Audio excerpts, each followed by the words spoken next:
Please welcome onto the stage Mr. Lemn Sissay. A stunning storm coming. Thickening ink spills and swills on a bleating paper sky. A crowd of rain on the horizon staggers nearer.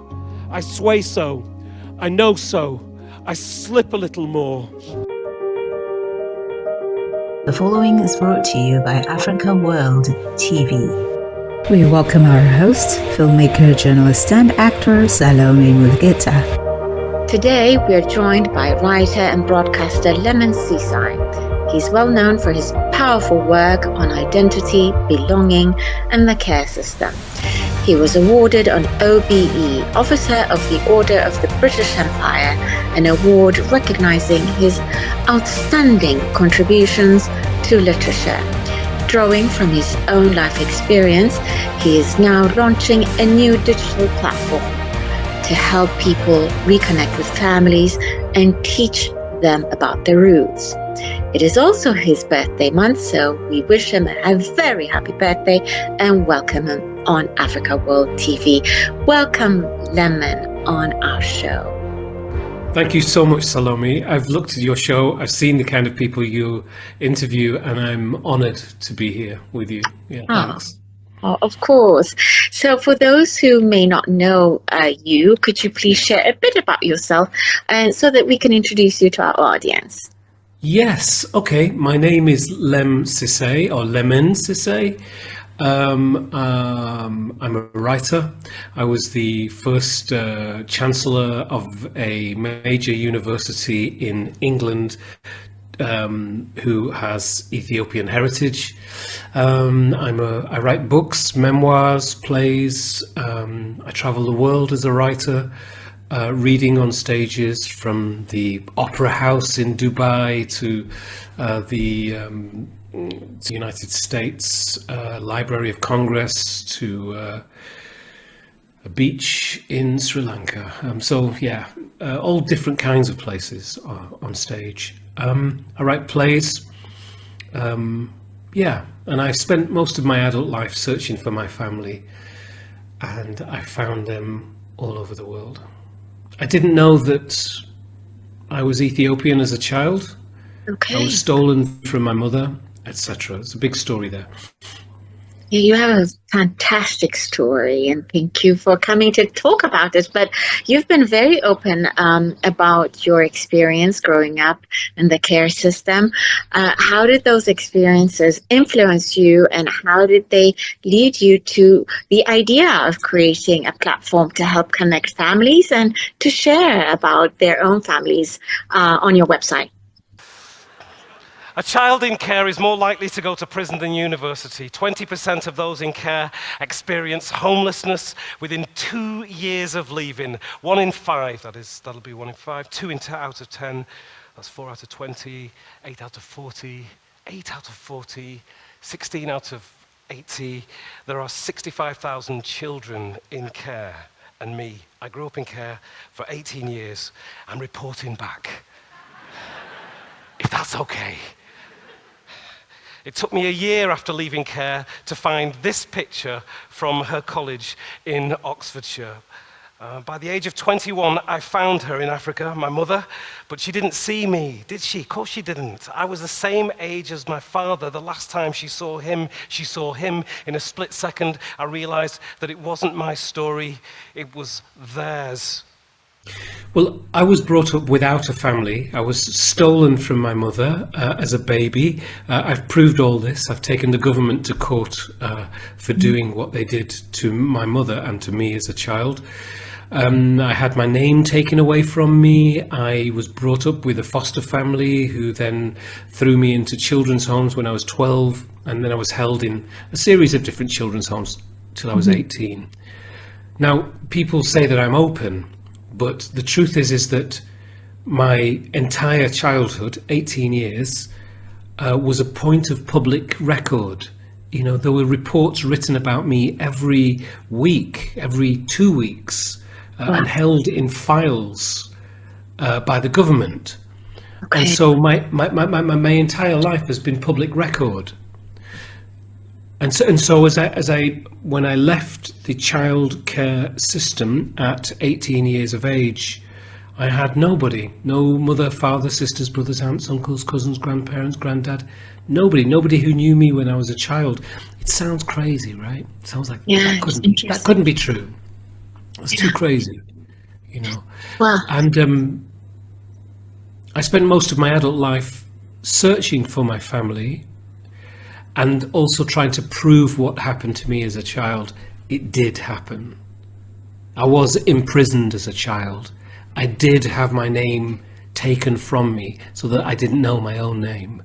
I was abused by foster parents who could not look after a child who was a foster child. And by say abuse, I mean abuse of trust. I mean, they said that they were my mum and dad forever. They said that my birth mother didn't want me. She didn't like me. And those were lies.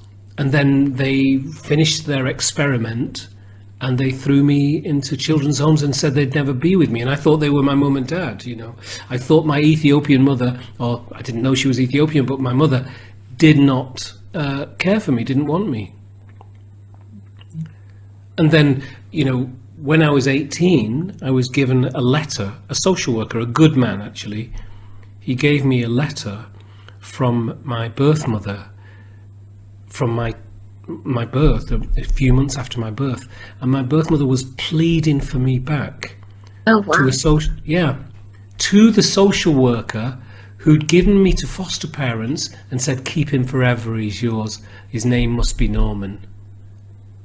So they call me Norman Greenwood. At 18 years of age, I was given my birth certificate, and it had my name on it, Lemn Sissay, and it was the name of my mother, and it had my mother's name, Yemashet Sissay, and I was given a letter from my mother pleading for me back, like I've said. So I knew that somebody had told lies somewhere, and I was alone. I didn't know any Ethiopians at 18 years of age. I knew I was from Ethiopia, but I had no idea. The only thing I knew about Ethiopia is that it was a place to be proud of because Bob Marley spoke about it. And it was my mission then to try to find my family, but I had no resources, I had nothing. You know, I was placed into an empty apartment. All of this is on record, by the way. You know, I'm telling you this story. It might sound like a typical hero story, you know, the narrative in my own mind, you know, I'm making it bigger than it was. No, I'm making it smaller so that you can understand it. It was worse. And I lived it. I was the crime scene, I was the witness, and I was the detective. Mm-hmm. I had to find ways of being able to prove all of this really did happen to me. And it's taken me a long time. And I found my family, my birth family. Thank God for that. Thank God. Well, I was born in the late 60s, right? And so I was taken, my mother wanted me back. She said to the social worker, how can I get Lemn back? I want him to be with his own people, his own country. I don't want him to face discrimination. She said that when I was a few months born, but he had no intention of giving me back to her, and he didn't. And she was alone in England, and her father was dying in Ethiopia, and she had to return.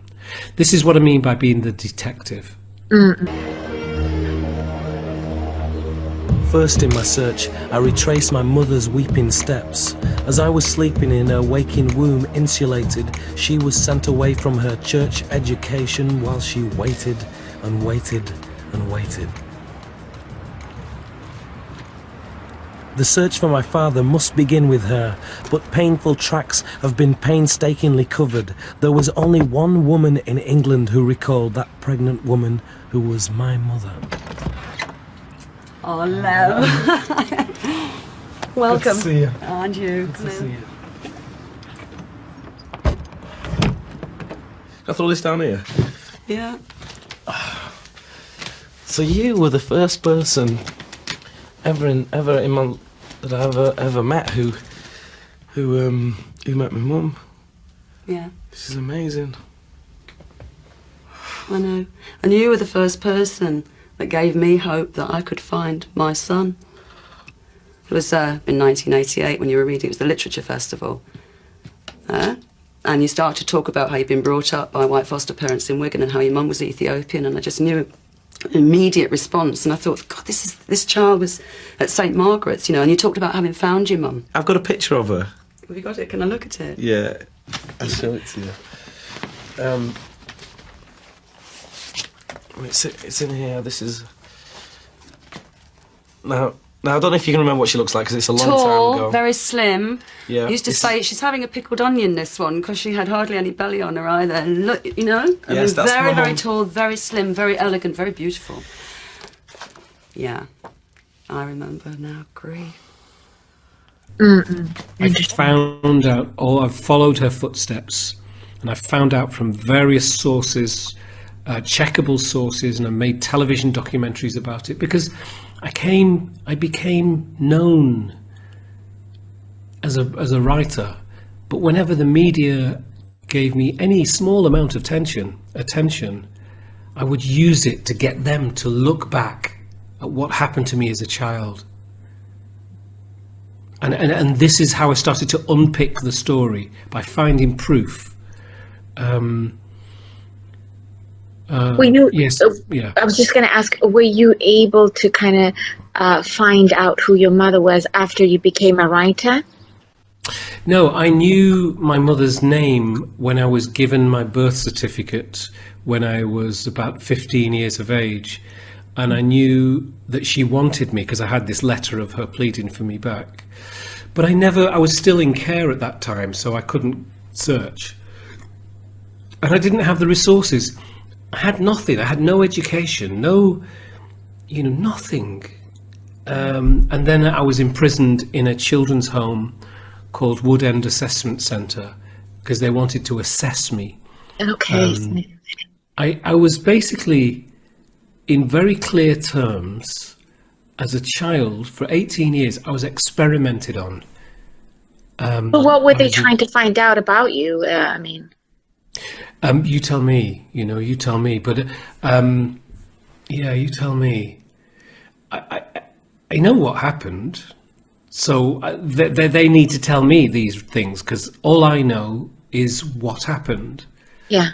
But I can guess this. The foster parents thought of Africa as poor, a poor place. And they thought, and unfortunately, they thought of Africa, not Ethiopia, just Africa in general, because there is no, yeah. And they were very strong. They had very strong faith, and they thought in the 1960s that they were saving a poor African baby. Okay, and the narrative was also that then not just that Africa was financially poor, but morally poor. And this is where the deception comes in. It's what the missionaries took to West Africa, not to Ethiopia, by the way. As we both know, Ethiopia was never colonized. However, the mentality of the British, which is a colonizing country, was that my mother had very little worth. In England at the time, there was a very strong drive to have children who are the sons or daughters of single parents, so women with no father. Right. There was a drive to get them adopted very quickly. Okay. Now, to adopt, you need to sign the adoption papers. So my mother was placed in a mother and baby home. There's very specific things in England, a mother and baby home, which was run by the nuns. And at that particular time, a social worker would visit the place and tell the women who were there that when they have their child, they must have their child adopted. And the women, English women, Irish women, would sign the adoption papers. My mother, my Ethiopian mother, would not sign the adoption papers. Okay. In the letter, she says, how can I get Lemn back? I want him to be with his own people, in his own country. I don't want him to face discrimination. Now, for her to say that in 1967 meant that she'd suffered from discrimination. Oh, yeah. You know, Ethiopians of the 1960s, believe me, were not concerned with an idea of discrimination from Europeans. Yeah, usually if Ethiopians came to the West, they made sure to go back after they finished their No. She went back. She had to go back for her father was ill, but she had no intention of staying in England. This isn't a story about somebody coming to England, and stories that we will know. Yeah. Somebody coming to England and dropping their child off and letting the social services look after it. This is not that story. Mm-hmm. This is the story of a woman who was pregnant in England, found herself pregnant, who was then put in a mother and baby home, and who was then in a system in England where they give children out for adoption. Adoption, yeah. Right? To stop women having children and not being married. Mm. This is a system in England that was set up. My friend Steve Coogan, he wrote a film about it called Philomena. It was Oscar nominated some years ago. Right, you know that? I know that. That man. Yeah, Steve Coogan. So those are the homes that we're talking about. Okay. So you've got these two major stories. You've got Ethiopia, independent, Haile Selassie growing, men and women from being sent across the world to get their education and return. That's my mum. Okay? Late 1960s. Ethiopian Airlines was on its, just a loved airline. Anyway, and then you have, in England, you have women who are single being locked away, like in Philomena, being locked away and having their children stolen from them. Right now, today, those women are getting the British government to apologise for taking their babies. So my mum was right in the middle of that. Interesting. And she still had the strength to say, no, I don't want him adopted. I want you to look after him for a short period of time while I study, and then I can take him back to Ethiopia with me. Simple. But that never happened. Sense. Yeah. Made sense. She was on her own here. It made sense. What happened is the social worker gave me to foster parents, and he was not pleased with her. And he said, treat this as an adoption. He's yours forever. And he did not tell my mum where I was. He refused to tell her. Wow. So I've proved all of this. I've made television documentaries about it. I've seen the files. I've read them. I've seen the deception. In my files, when I'm with the foster parents, I'm about 9 years of age or something. It says the mother has been in touch. And then in writing on the files, it says, better not tell him. Wow. That is just very sad, but I'm so glad you finally connected with your family. And to go back to the website, was there a specific moment when you realized that a digital space could help people reconnect with their families or teach people about families? Whether it's day or night, dark or light, come in. Throughout my life, I've watched families. It's like I've been looking through windows from the outside, from a distance, because I live my life without a family. Don't worry, I'm okay, but it's true. I have always wanted to know about family from the inside. So I'm creating one that connects us across the globe, and it all starts with you, with your light. Tell me something about family. See that light? That one? That's you. And why not suggest a friend do the same from anywhere in the world? There's another light. See that? That's them. You can even do it anonymously if you like, but your spark will shine. Let's illuminate the planet with stories, phrases and sayings about family. Doesn't have to be positive, doesn't have to be negative. Don't worry if your mind has gone blank. Mine does. One of the things that happens when you have the rare experience that I have, and I say rare, it means that I had no family for the first 18 years of my life. The foster family just got rid of me at 12 years of age and said they would never contact me, and they never did. They never visited me. So I had no memory from before 12 years. Then I was in the children's homes. I was in 4 different children's homes over the next 5 years. I was in the children's homes for like 6 months or a year at a time. Children would be coming in and out. Staff would be changing every 4 hours. Right. What this meant was that I couldn't hold on to anything. Memories there was nobody to hold the collective memory. That's all family is. It's a group of people arguing about what the true memory of each other is. Yeah. And it's kind of beautiful, because in that argument, there is a middle ground which each different family member will settle on. Yeah. And you may not agree. You may have big fallouts with your family and the memories of particular moments and times, and one person has one idea of what it is, another has another. This is why when revolutions happen and people have to travel abroad to keep themselves safe, stories get written and rewritten, things get not talked about and hidden and kind of suppressed, etc. And this is the I promise you, as difficult as I know it is for many people inside their own families, this is actually the beauty of family. It's the stories, and it's the stories, and it's the healing, and the reason that I have a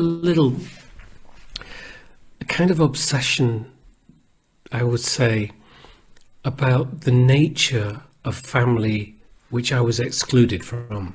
Okay. And so I made the website, which is tellmesomething.family. I made it so that people could tell me something about family. Simple as that. About their own families. Yeah, about their own family, about their thoughts about family. It doesn't have to be about their own family, actually. It's just answer that question in any way you want. Tell me something about family. It could be you could be telling me about your first toy, or when you lost your first toy, or a song that your grandmother used to sing you to sleep, or some favourite food that you remember having and how you don't have it anymore and you miss it, or how a grandfather used to hold a memory and you hold a memory of them and you visit them, and how hard it was when they passed, or how wonderful it was when you see them, when they say your name. How do they say your name? When you brought your first, your loved one back to the house to introduce them to the family, just whatever little memories, big memories, memories of loss, memories of finding, truthful memories, Yeah. And also it's a great way, the site is a great way to remember somebody. I will have, there'll be some comments on it which are like, I want to remember my grandfather and the way he taught me how to wind a watch up, because that's become, every time I wind a watch up, it reminds me of my grandfather, things like that. So how does the platform work? Can you give us an example? I know you told me a story about a family, I believe from Nigeria, with their father, and then they said something I'm paraphrasing, but yes, he is the glue that connects our family together, or something like that, right? Yeah. They show this beautiful picture of a man with, it must be about 10 children, I think, of all different ages around him. But what was magical about it, I think they were at the airport or somewhere, it was just love, it's just love in this photograph. You don't have to upload a photograph, but some people do. Yeah. And it just said, this is my father, this is our father, and he was the glue that held us all together. And there's a bit more. That touched me so much when you told me that story. Yeah, and the beauty of it, Salome, is they said was. He was the glue that held us all together. And that one use of that one 3-lettered word, was, it makes your heart melt as well, because you realize that he's not around anymore. Yeah, and also they may not have that kind of person in their family anymore, because was the glue, yes, means that they're separate without him. Without and this him. often, as you know, in families, it often happens that when somebody passes away, there are some people who drift apart. Some come together as well, but there are so many different stories, and I really, and there are, by the way, many from Ethiopia. So you go to the website, you'll see a picture of me, and you'll see me explaining it, but you don't have to watch that. You can click on View Stories. There's only a couple of things to click. Click on View Stories, and you then see a world map unfold in front of your eyes. And all over that world map, there are little pinpricks of light. in different countries, Australia, Angola, Ethiopia, London, South Africa, Mauritius, just little pinpricks of light. And what you do with your cursor, you move it across the map, press on a pinprick of light, and it will zoom into that country, and then it will zoom into that town, and you'll still see the pinprick of light, and then you hit it again, and out will come the person who had made a comment. And it may be, this is a photograph of all of our family. We're from all over the world, and we meet once a year, and it means everything to all of us. And slowly but surely, as the years go by, the numbers get less and less and less, but we take the same picture every year. You know, it might be that, you know, I'm wanting the world to be filled with lights, and I want Ethiopians to come to the site and to put in their stories. And by the way, you can look at other people's stories. There are people in Hawassa, there are people in Addis Ababa, there are people in Lalibela who've all put up their stories onto my world map. Yeah, it's called the website address is tellmesomething.family. Simple as that. Tellmesomething.family. Okay, so it could be anybody from around the world. It could be someone in Japan. It could be someone in Africa. Yeah. That's amazing. Yes, wow. It is, yeah. And the beauty of it is that, look, if you don't want to put anything on it, just read the stories from other people.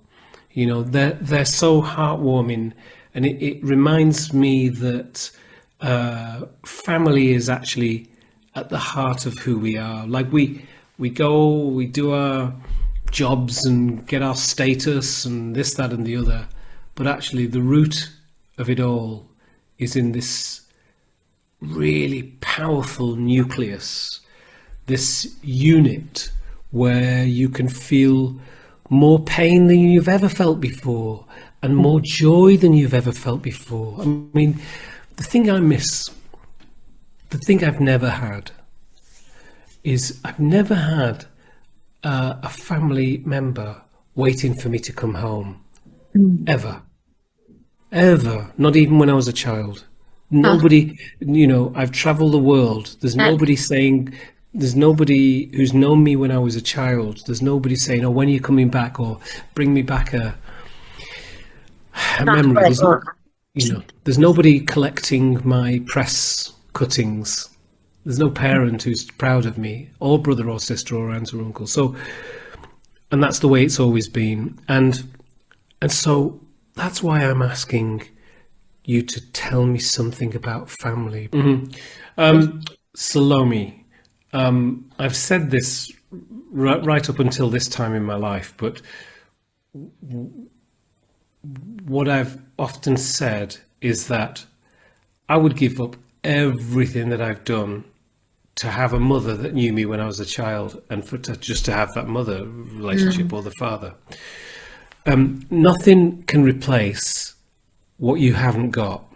That's true. However, because it happened in the past, so I can't replace that. It happened in the past. But what I can do is, as I see it now, is value the friendships that I have, and I do. You're very much loved. I just want you to know that. Yeah. One of the things that, I just want to share this with you, Salome. Yes. One of the things that family teaches you, if it's a good family, but even if it's not a good family, is how to love and how to be loved. Interesting. How to receive love and how to give love. And that's what you practice in family, right? Right. It can be broken, but on a daily basis, whether it's conscious or subconscious, how to love is calling somebody. How to be loved is allowing somebody to call you. And those two exercised actions are the nature and the engine of family. How to love and how to be loved. It's very difficult to imagine, because those things are so important, it's very difficult to imagine what it's like to not have that. Yeah, so do you think society sometimes underestimates the importance of family and family connections?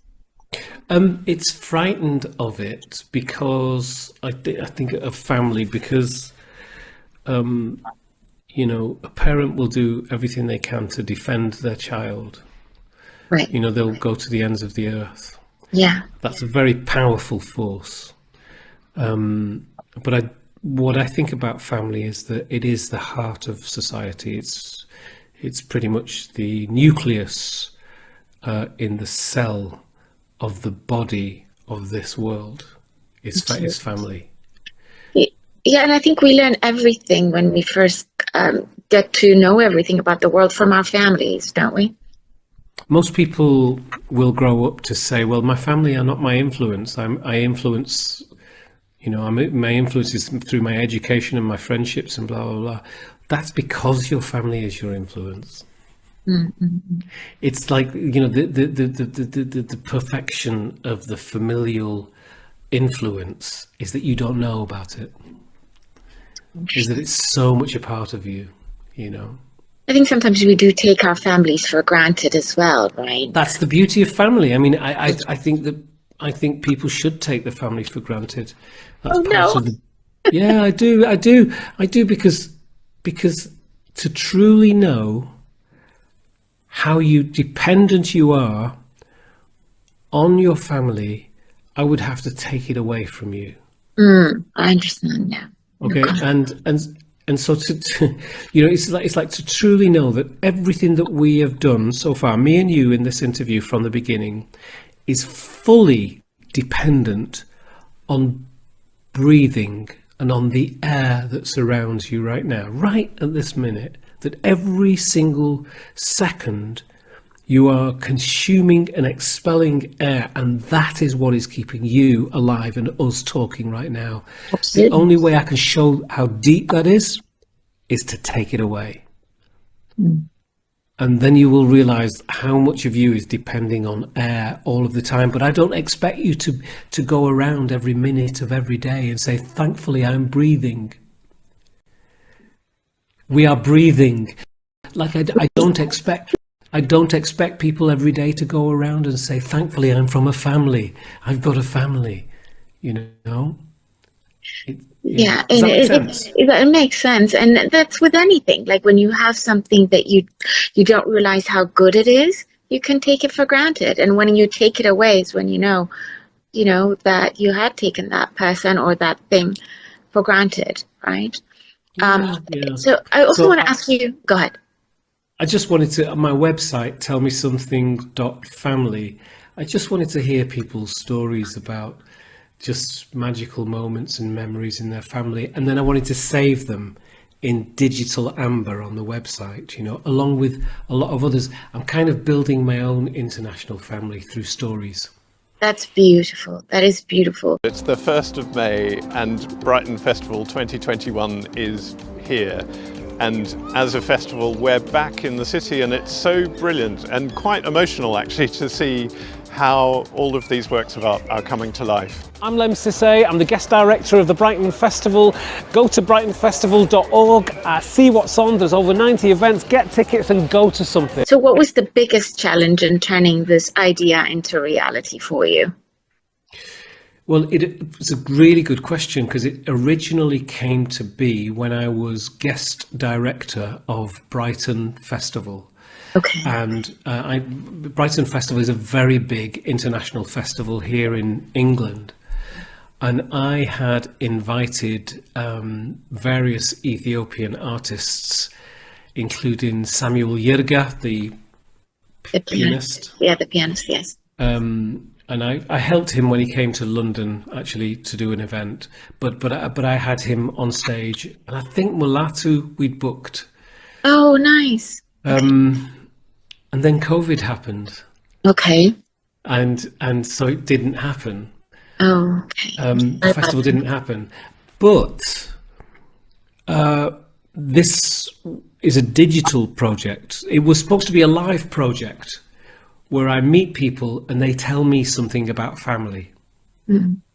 Where I actually meet them in a venue. Got it in a venue. Yeah, we book it, and people from all over the country would come down, Yeah. and I'd have a table, and they'd come and sit at the table. Yeah. We were even going to In go through person. in person. Yeah. And we were even going to go through the adoption process, so the person is legally adopted by me, Okay. or they legally adopt me, one or the other, and then they tell me something about family, and then they walk away, and the adoption is annulled. You know, so it's made null and void. But for the minute that they were with me, we would be a family. Okay. Oh wow. Okay. Yeah. For 1 minute. Yeah. For 1 minute, yeah, but legally, you know. Yeah. So it was a big, very big project as part of this festival, Right. but it didn't happen because of COVID, Right. and so we transferred the idea to online. Okay. So for 1 month in May 2020, it opened up to the world, and over 1,000 people contributed Oh wow. to the site. And then it closed down, and then it disappeared forever. Like, it wasn't even online. Okay. Why was that? Yeah, well, I was guest director for 1 year. That's Okay, that was it. Okay. for one festival of 1 Oh, year. okay. And just after a couple of years, somebody turned the switch off and said, well, we'll save the memory. And they got rid of it. And I went online, I saw that it had gone, and it took me about 1.5 years to get it back. And then I paid the design company who designed it, and I paid for the hosting of it, and basically bought the whole site.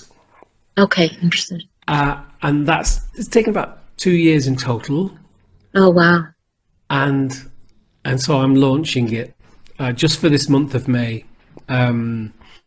because but the site will be up forever.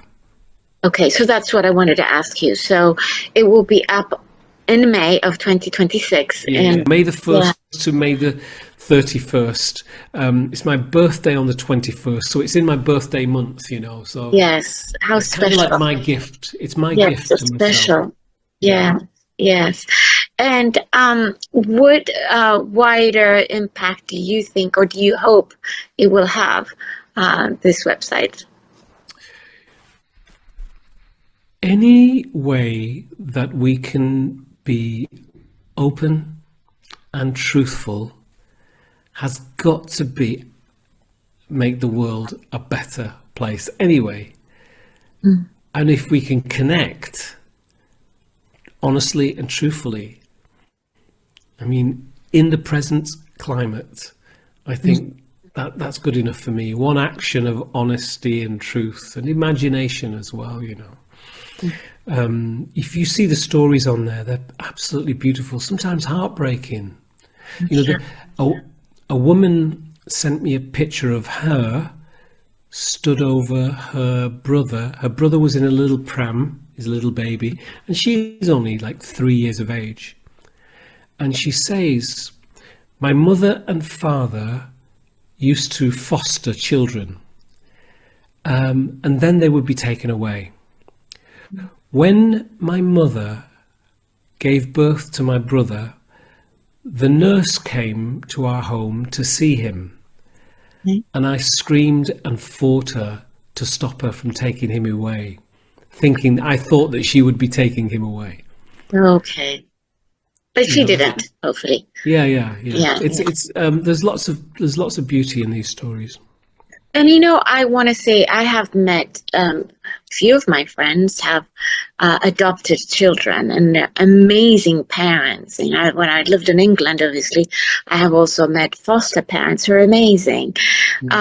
So sometimes when you think about these stories, I wonder if it's to do with an individual, obviously, you know, who was a terrible foster parent or terrible parent. So how do we kind of like work on those things? You know, how do we teach people about those things? You know, It's really worth saying that when people are open, it means they share the dark and the light. And what you see in these stories, Salome, is just beautiful stories of adoption, beautiful stories of fostering. I had a terrible experience in my life, but that is in no way to discount the fact that to adopt a baby is one of the greatest things that one human being can do for another human being, period. Yes. One of the greatest things. If any of you have had children, you'll know that a child can press your buttons. Like whatever your weakest spot is, your child can quite easily somehow find it. You don't know how, but it's there, you know. And because it's the love of a parent. I think, especially a mother and a child. It's I think my mom always says to me, it's like almost you're one. You can't disconnect it. So yeah, it's beautiful. Yeah. It's a beautiful thing. And I think, in fact, I know that the same thing happens in adoption. Yeah. That people assume that the only way you can have that love is through fostering, but it's not true. If you're religious, you would know that Jesus's father, living father, was Joseph. Yes. And nobody would say that Joseph didn't love Jesus as much as he loved his other children. Yeah. Of course. The truth. Yeah, No, go ahead. Go ahead. No, I was going to say God had the angels tell Joseph that he has to take care of the mother, the Blessed Virgin Mary. So that shows you that, you know, it's not... Adoption is everywhere. Yeah, you don't have to have... Adoption has been around forever. Yeah. I just wanted to say it's about, I think, love, giving true love, whether it's you're having that child yourself physically or you're adopting them. It's about genuine love, what you're saying, you know. Yeah, love is an action. It's right. Action, right? It's easy to say, and that's fine. Say it is good, but it is actually in actions. I agree. So if someone is watching this interview and somehow feels disconnected from their family, what would you say to that person? I would say go to tellmesomething.family and have a look at the stories of other people, because sometimes, you know, when you feel weighed down, you know, by something, it's really good to see other people and see where they're at as well, so that you can empathize with their stories, and that will help you raise yourself. Okay, that's amazing. Yes. And again, I want to ask one more time the name of the website and how can people go and get involved, and where can people find you? Yeah, okay, so my website, you can go to, it's lemnsissay.com. That's simple as that, lemnsissay.com, lemnsissay.com. And my project to tell me something about family is called tellmesomething.family. Simple as that. You don't no .com, no .co.uk. Tellmesomething.family, and that will take you straight there. And have a look at the stories of other people. Read them, and maybe put a story up of your own. Because if you do as well, I will read it. Oh, wonderful! And are you on social media? I'm all over social media. You can find me on Instagram, Sissay Lemn, or Lemn Sissay, on Twitter, on X, I should say, and Facebook. I'm all over Facebook as well. You'll see me. There's only one person with my name in the world, yes. Hello. In the whole wide world. And so, you know, you can find me on Twitter and Facebook, and please do. We are in very interesting times at the moment, and I think artists are really important to contact and get in touch with an experience that cannot be experienced in politics or even in the family.